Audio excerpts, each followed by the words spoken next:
السلام علیکم ورحمۃ اللہ وبرکاتہ۔ ناظرین کرام، امن اور صلح کے بارے میں اسلامی تعلیمات کیا ہیں، اس حوالے سے چند ایک باتیں عرض کرنا مقصود ہے۔ اسلام کے معنی ہی صلح، امن و آشتی، امان اور حفاظت کے ہیں۔ قرآن مجید میں اللہ تعالیٰ یہ تعلیم دیتا ہے کہ واللہ یدعو الی دار السلام، یعنی اللہ سلامتی یعنی امن کے گھر کی طرف بلاتا ہے۔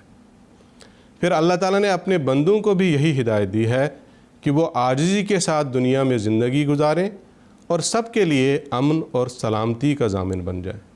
فرمایا وعباد الرحمن الذین یمشون علی الارض ہونا واذا خاطبہم الجاہلون قالوا سلاما۔ خدا کے سچے بندے وہ ہوتے ہیں جو زمین پر آرام سے چلتے ہیں، اور جب جاہل لوگ ان سے مخاطب ہوتے ہیں تو وہ لڑتے نہیں بلکہ کہتے ہیں کہ ہم تو تمہارے لیے سلامتی کی دعا کرتے ہیں۔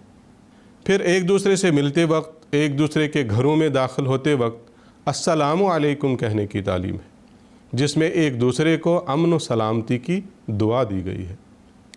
امن و آشتی کے قیام کے سلسلے میں جو تعلیمات قرآن مجید میں بیان ہوئی ہیں اور بانی اسلام حضرت محمد عربی صلی اللہ علیہ وسلم نے اپنے عمل سے دنیا میں قائم کی ہیں، وہ بے مثال ہیں۔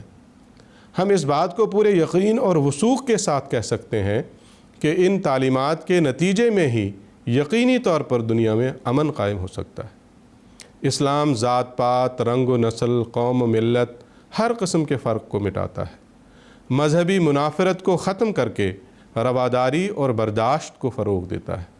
دنیا میں ہر سطح پر انصاف قائم کرنے کی ترغیب دلاتا ہے۔ حضرت صلی اللہ علیہ وسلم اور آپ کے ماننے والوں کو مکہ والوں نے جو دکھ اور تکالیف دیں، ان سے کون واقف نہیں ہے؟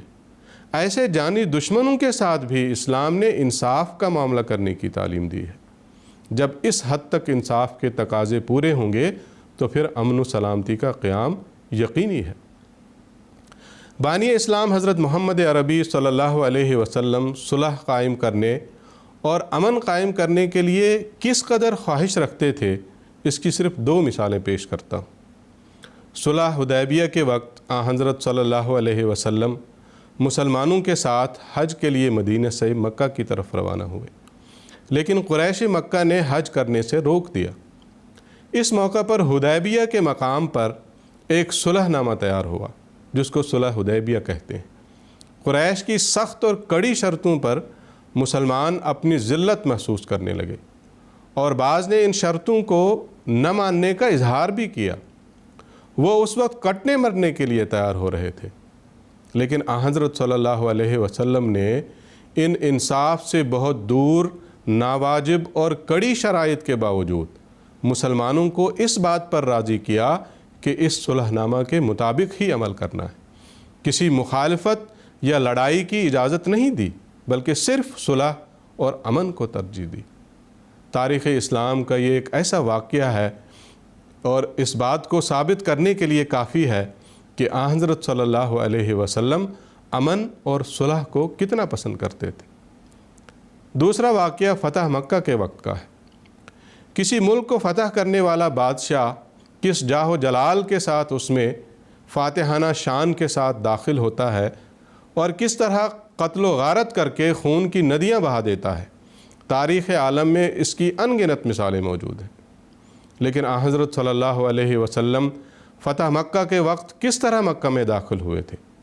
گھوڑے پر سوار، سر جھکائے ہوئے، اس طرح کہ آپ کی پگڑی گھوڑے کی پیٹھ سے لگ رہی تھی۔ اور پھر مکہ میں داخل ہونے کے بعد آپ نے ان دشمنوں کو جنہوں نے آپ کے ساتھ، آپ کے ماننے والوں کے ساتھ ایسا بہیمانہ سلوک کیا تھا جس کی مثال تاریخ کے پنوں میں کہیں نہیں ملتی، ان جانی دشمنوں کو بھی معاف کر دیا۔ اس موقع پر مکہ میں خون کا ایک قطرہ بھی نہیں بہا۔ تمام دشمنوں کو نہ صرف آپ نے معاف کیا بلکہ آزادی کے ساتھ اپنے مذہب پر زندگی گزارنے کی اجازت بھی دے دی۔ پس کیا ایسے نرم دل، انصاف پسند، صلح اور امن کے خواہاں نبی کو ظالم کہا جا سکتا ہے؟ غور کا مقام ہے۔ اللہم صلی علی محمد وعلی آل محمد وبارک وسلم انک حمید مجید۔